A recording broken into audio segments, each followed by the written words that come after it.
Hello, എന്തൊക്കെയുണ്ട് വിശേഷം? ഈ ഡ്രസ്സ് കണ്ടോ? ഇത് ഞാൻ ചെയ്തതാട്ടോ വർക്കൊക്കെ.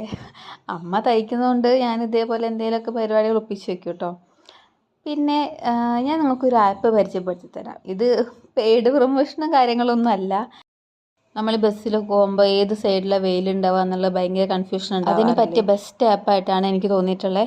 നമ്മൾ ഫ്രം കൊടുക്കുക, ടു കൊടുക്കുക, പിന്നെ ഫൈൻഡ് ദ വെയിലുണ്ടാവും, അതും കൊടുത്തു കഴിഞ്ഞാൽ നമ്മൾ ഈ പോണ സ്ഥലത്തോട്ട് എത്ര കിലോമീറ്റർ ഉണ്ട്, എത്ര മിനിറ്റ് ഉണ്ട്, അതിൽ ഏത് സൈഡിലിരുന്നാൽ എത്ര മിനിറ്റ് നമുക്ക് വെയിൽ കൊള്ളും, അങ്ങനത്തെ കാര്യങ്ങളൊക്കെ ആയിട്ട് അതിലുണ്ടാവുക. ഇതാണ് ആപ്പ്, വെയിൽ ആപ്പ് എന്ന പേര്. ആവശ്യമുള്ളവർ ഡൗൺലോഡ് ചെയ്ത് വെച്ചോളെ. ഇതാട്ടോ ഞങ്ങളുടെ മലപ്പുറം സിവിൽ സ്റ്റേഷൻ. ഇതിൻ്റെ അകത്തോട്ടൊരു ആവശ്യത്തിന് വേണ്ടിയിട്ട് വന്നതാണ്. ഞാൻ അതെല്ലാം കഴിഞ്ഞ് തിരിച്ച് വന്ന് ഓട്ടോയിൽ കയറി വീട്ടിലേക്ക് പൊയ്ക്കൊണ്ടിരിക്കുകയാണ്. നട്ടപ്ര വെയിലത്താണ് തിരിച്ചെത്തിയത്. അപ്പോഴത്തെ കാര്യം പറയണ്ടല്ലോ. അത് കഴിഞ്ഞ് അമ്മേനെയും കൊണ്ട് ഡോക്ടറെ കാണിക്കാൻ പോയി കേട്ടോ. ഇതാട്ടോ എൻ്റെ അമ്മ. കുറച്ച് നേരം വെയിറ്റിംഗ് ഒക്കെ ഉണ്ടായിരുന്നു കേട്ടോ. എന്തായാലും കാണിക്കാൻ പോട്ടെ. ബൈ.